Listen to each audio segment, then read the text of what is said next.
This type of government will end in July 2023 under Trump. Robert Dow's life fell apart when his teenage grandson died from drugs and his partner's face paralyzed after giving birth a few months later. Later, a messy court battle revealed shocking behavior secrets for the first time in his 60-year career. The secretive star was no longer immune to scandals. Robert De Niro was born in a Manhattan hospital on August 17, 1943, Irish. Irish father was an abstract artist. An artist with major museum exhibitions, had a mother with Dutch, English, French, and German roots. Her work included painting and poetry. They fell in love at an art school in 1941. Painting continued during their honeymoon. Their lives changed when he was 2. His father had accepted his homosexuality, so his parents separated without discussing it. Despite his parents' separation, this news shocked everyone and shaped Dow's early life.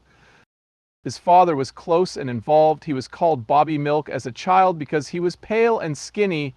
His grandparents complicated his already difficult life. They baptized him in a Catholic church on September 14, 1945, without telling his parents. His grandparents wanted him to join their religion, but his parents didn't. His parents valued art and self-expression, while his grandparents valued tradition and faith, causing conflict. His mother raised him in Greenwich Village and Little Italy. His father was present, but his mother worked long hours as a printer and typesetter to support the family.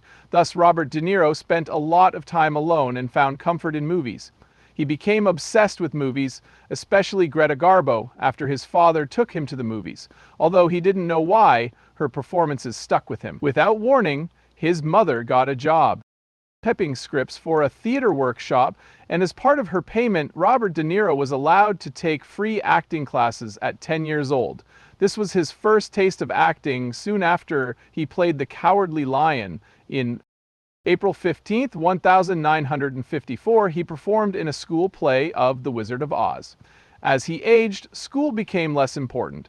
At 16, he decided to drop out and act. He left his family after 3 days at the High School of Music and Art due to competition and pressure. He was unhappy, but didn't care. He watched people talk and move on the streets instead of going to school. He joined a small Italian gang, but never committed a crime. He saw life differently after this. His old nickname, Bobby Milk, stuck. At 17, everything changed. He joined Stella Adler Conservatory, a renowned acting school, on September 5, 1960. He started learning acting and method acting here, which shaped his career. He persisted. For high school, Robert De Niro took night classes, but he realized acting was his passion and dropped out. The Wedding Party, directed by Brian De Palma, was his debut. He was 20 when he filmed it in 1963, but legal issues delayed its release until 1969. This long wait made his debut seem more intriguing than it was. The small black and white film was not popular, but it launched his acting career. With Bang the Drum Slowly, Robert De Niro's career changed in 1973.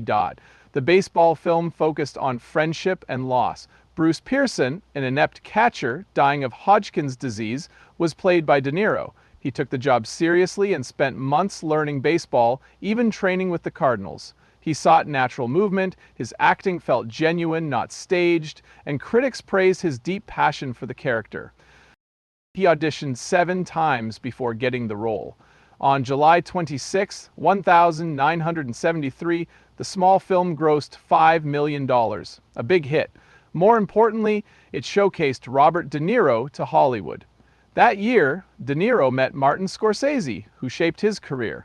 Their first film together was Mean Streets, released a few months after Bang the Drum Slowly.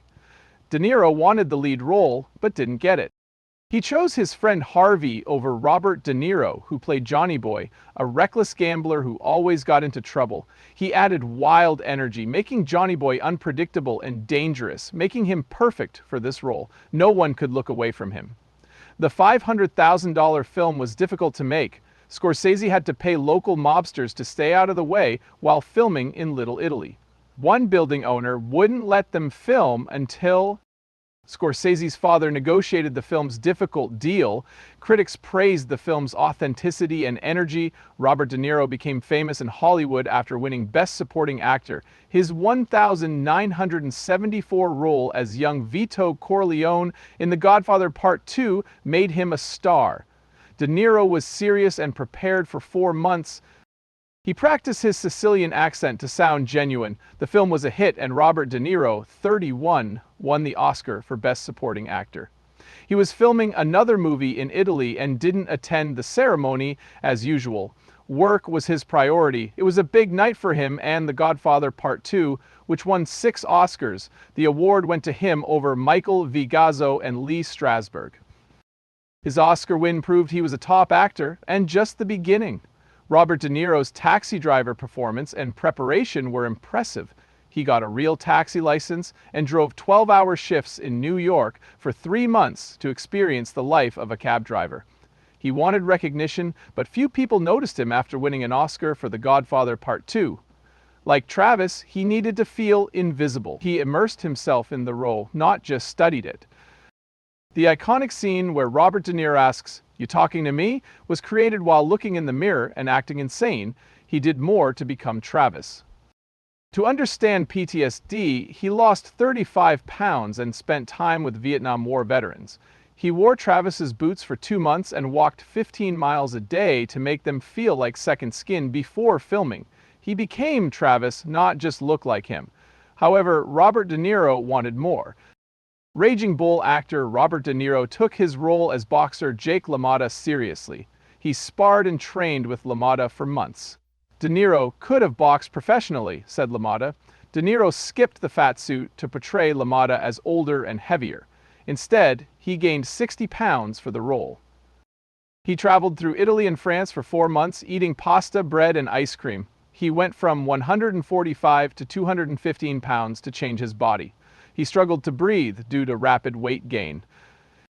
The production team rushed to finish filming his intense scenes out of concern for his health. Afterward, doctors advised him not to repeat. After a year of recovery, he won an Oscar for Best Actor. His desire to be authentic continued in The King of Comedy, where he played a fame-obsessed man. He met a stalker to understand their mind, but he didn't stop there. The film's talk show host, Jerry Lewis, was also secretly followed. The movie shows Lewis's movements, reactions to fans, and behavior when no one was watching. The film benefited from Ellis's unease. Robert De Niro's acting was unsettling. He then starred in Goodfellas, where every detail mattered. He played money and power-obsessed gangster Jimmy Conway. De Niro wore silk underwear and used real money to play his role more authentically. His $5,000 personal cash was brought to the set for a phone scene. His anger drove him to smash a phone, and when a piece of glass cut his hand, he kept going. He smeared Ray Liotta's face with blood. Although this wasn't the plan, Robert De Niro kept going if it felt real, making his performances unforgettable. First marriage for De Niro was quick. After filming Taxi Driver in 1976, he married Diane Abbott on April 28, 3 months later. The season of his conception inspired Raphael's name. The Hotel Raphael in Rome at the time Robert De Niro was deep into method acting and stayed in character as Travis Blee, even after filming, which stressed their new marriage. But they welcomed Raphael on November 9, 1976. Abbott adopted her 1971-born daughter, Diana, showing her family values. She married Robert De Niro for 12 years, during which he became famous for The Deer Hunter in 1978 and Raging Bull in 1982. Abbott played a bartender in his 1982 film The King of Comedy. To end the divorce quietly in 1988, Robert De Niro paid Abbott $6, $2 million, which was a lot at the time. After the divorce, Robert De Niro started dating model and actress Toukie Smith in 1988. Their relationship lasted until 1996 and was unusual in many ways. In 1995, they had twin sons Julian Henry and Aaron Kendrick through in vitro fertilization and surrogacy, which was rare for celebrities back then. Robert De Niro was 52 when as a father, rumors circulated about him dating supermodel Naomi Campbell, complicating his personal life. He even spelled private to emphasize his privacy and refusal to discuss their relationship. After separating in 1996, they agreed to take turns raising their twins every 4 days to show their commitment. The 1997 marriage of Robert De Niro and Grace Hightower had many ups and downs. Robinson's case against Robert De Niro is not the only issue. De Niro and his company sued her for $6 million in 2019. She allegedly stole money, misused company funds, and watched 55 Friends episodes at work. They also claim she added 5 million airline miles worth $85,000 to her account. De Niro testified twice during the 8-day trial. He denied mistreating Robinson, but admitted some things.